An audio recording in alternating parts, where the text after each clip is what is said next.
Really special morning along the Jupiter shoreline as two manatees are now back in the waters they call home, the ocean. They've each spent several months in rehabilitation, and News Channel 5's Glenn Glazer was on hand for this special event, and he joins us now live from Jupiter. A lot of excitement, Glenn, and I bet it was very special to see as well. Yeah, really neat afternoon, Roxy, and good afternoon, everybody. Yeah, a really good time out here. It's always nice to see animals that have been rehabilitated released back out into the wild, and especially when they're good and healthy and ready to go, and these two were raring to go. And joining me is John Cassidy and Christy Hudak from Fish and Wildlife. I don't see you guys a lot during the summertime. I spent a lot of time with you during the winter for manatee rescues and releases. Is this unusual for the summertime to be releasing manatee? Not necessarily. It depends on one time when the animals come in, what they're in for, and how long they're in for rehab.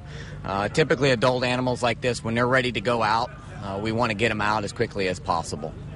Oh, this was a male and a female video. Both spent some time at Miami Seaquarium. That is correct. We had one of each, and they were able to be rehabbed very quickly. Rehabbed quickly? How much do they weigh? They were big. One weighed about approximately 550 pounds. The other one's about over 600 pounds. Are there any other manatees that are currently being rehabilitated that might be released later this summer, or are you guys just kind of laying low until it gets cold? And because cold stress is a big deal during the winter time, and during the summer, not so much.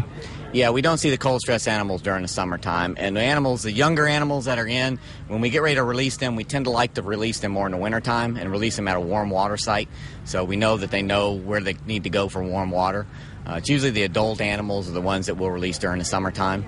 You release these two together. Does that mean they're going to be hanging out together in the water, or they might separate, go their separate ways? Not necessarily. It all depends on the manatee. If they want to hang out together, that'll be great, but unfortunately, they'll probably go their own separate ways.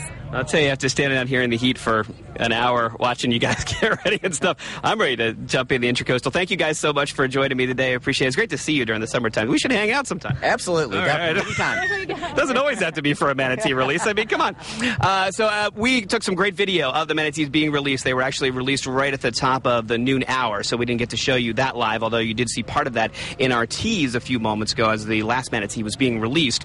We'll have all that video lumped together tonight for our evening newscasts. And like I was saying, Keenan, it is plenty hot out here. It's probably a good afternoon for a little swim, although you're not allowed to swim with manatees. That's illegal. I would never encourage anyone to do that. However, if someone were to find their way in the water, I don't think they'd have any problems at all. It is indeed hot. Thanks a lot, Glenn. We're looking at temperatures out there in the